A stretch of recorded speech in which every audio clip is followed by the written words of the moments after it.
There are plenty of cheap GPUs on the market that actually aren't bad, like the RX 580, but I learned very soon after buying that GPU that cheap in the PC component market is almost always relative.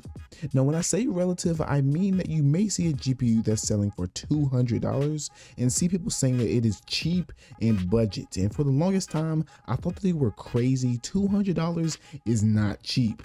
Then you scroll more and see a RTX 4090 for $1,500 plus. Then you realize why people call $200 cheap. Now, what I'm trying to get at is that I may have found the best budget GPU in my opinion, and yes, I also have benchmarks to prove it.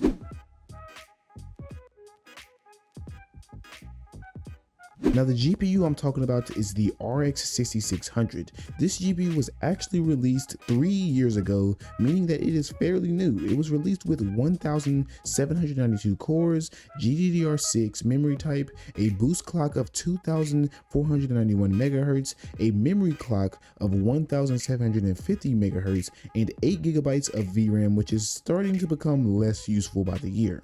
Now, compared to the RX 580, which I have actually used, that is indeed a giant leap.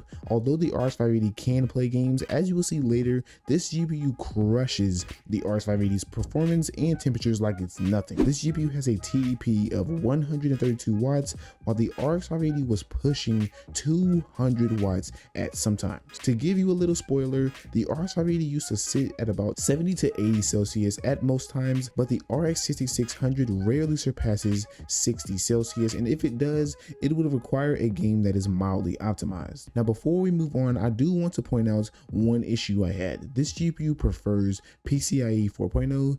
My motherboard supports up to 3.0. Now, luckily, the performance is decreased by at most 2%, but that is the only downside to my setup. This GPU continues the tradition of using one 8-pin power connector and works just fine with my 500 watt power supply. That's pretty much it for the specs.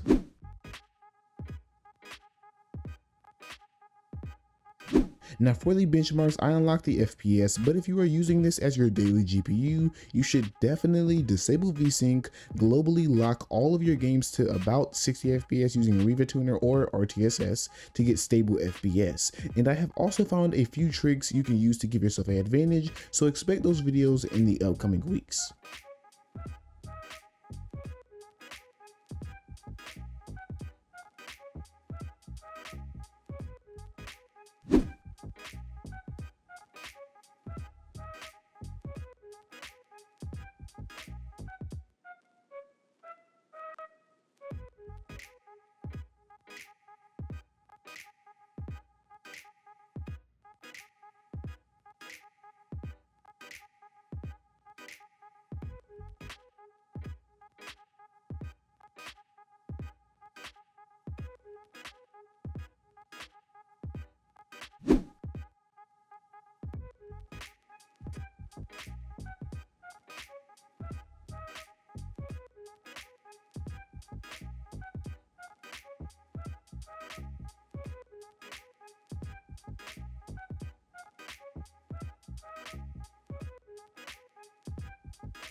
Now, before I end this video, I'm not going to leave you stranded. If you guys want to buy this GPU, the best place to get it for around $200 and in less than a week would be Newegg and Amazon. I ordered my GPU from Newegg and it got here in 3 days and costed about $200 after tax. This truly is a beautiful card, and although I have lots of respect for the RX 580, this GPU is definitely the next card you should target if you want to upgrade. Thank you guys for watching, and I will see you in the next one.